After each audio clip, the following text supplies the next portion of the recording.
Hey, today is Tuesday, September 1st, 2020, and I am doing the Pro and Con Show. My name is Michael James Ott, and I am your host. So, the importance of the show is to try to encourage us all to be better citizens, and that means we're taking in more information from sources that you don't normally feel comfortable with because, unfortunately, we'll talk about this in a different show. Um, the different sources of information that are available to us these days are owned by individuals that have no mandate by law or anything else to actually tell us the truth.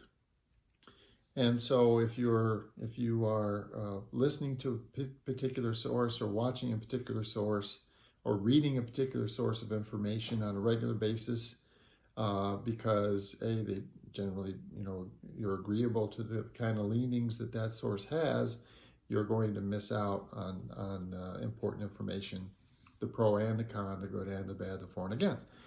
So today's show, I've been talking about for off and on for many shows, is Mr. Trump should not be reelected president of the United States. He has significant issues. And so before I go any further, there is a video from Mr. Ted Cruz back in 2016. And I want you to watch this video. And then I'm going to comment about Mr. Cruz and the difference between Mr. Cruz and his public comments in 2016 versus his comments in 2018, 2019, and so on. So here is Mr. Cruz talking about Mr. Trump back in 2016. That my dad was involved in assassinating JFK. Now, let's be clear. This is nuts. This is not a reasonable position. This is just kooky. And while I'm at it, I guess I should go ahead and admit, yes, my dad killed JFK. He is secretly Elvis, and Jimmy Hoffa is buried in his backyard. You know, Donald's source for this is the National Enquirer. The National Enquirer is tabloid trash, but it's run by his good friend David Pecker, the CEO, who's endorsed Donald Trump. And so the National Enquirer has become his hit piece that he uses to smear anybody and everybody. And this is not the first time. Donald Trump has used David Pecker's National Enquirer to go after my family. It was also the National Enquirer that went after my wife, Heidi. That just spread lies, blatant lies. But I guess Donald was dismayed because it was a couple of weeks ago the Enquirer wrote this idiotic story about JFK. And Donald was dismayed that the folks in the media weren't repeating this latest idiocy, so he figured he'd have to do it himself. He'd have to go on national television and accuse my dad of that. Listen, my father has been my hero my whole life. My dad was imprisoned and tortured in Cuba, and when he came to America, he had nothing. He had $100 in his underwear. He washed dishes making 50 cents an hour. You know, he's exactly the kind of person Donald Trump looks down on. I'm going to do something I haven't done for the entire campaign. For those of y'all who have traveled with me all across the country, I'm going to tell you what I really think of Donald Trump. This man is a pathological liar. He doesn't know the difference between truth and lies. He lies practically every word that comes out of his mouth. And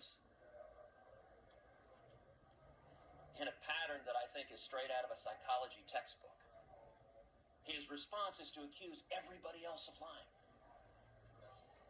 He accuses everybody on that debate stage of lying.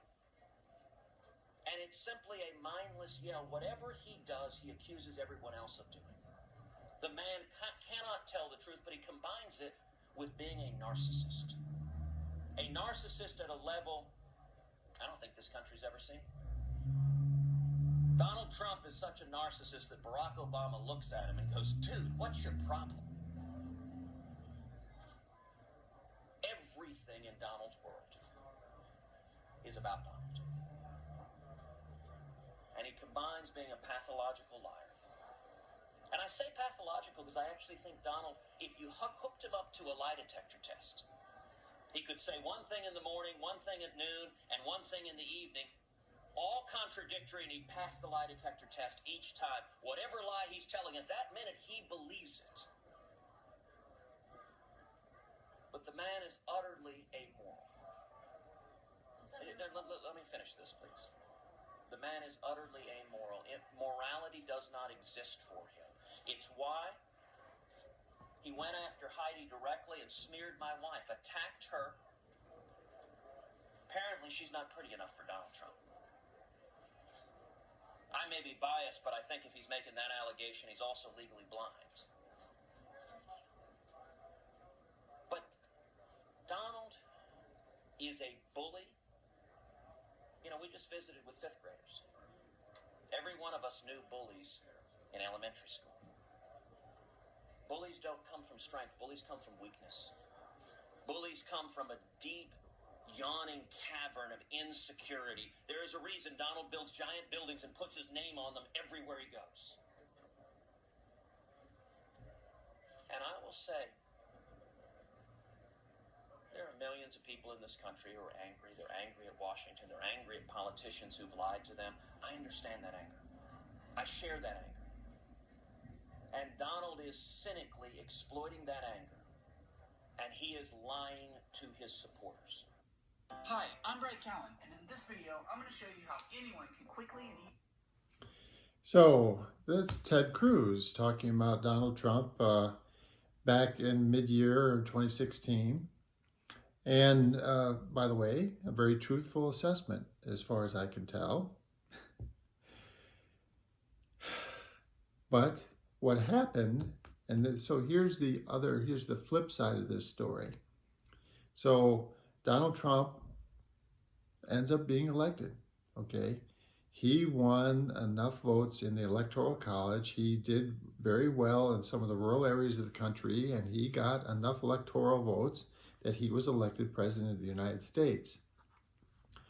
And within weeks of his election, Mr. Cruz went from this person that publicly did nothing but denounce Trump for all of his true faults, all the pathological lying and all the mental health issues and stuff like that I've talked about, the extreme narcissism, all those kinds of things. And he flipped and he became one of Mr. Trump's most ardent supporters. So he went from making a speech like this, an impassioned speech on video, on national television, shown around the world, seen by millions and millions of people, and he flipped to being this ardent supporter of Donald Trump. Why did he do that? He did it because we, you and I, all of us have the wrong definition of success.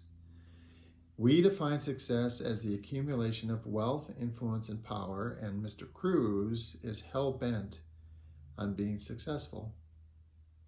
He's hell-bent on being successful.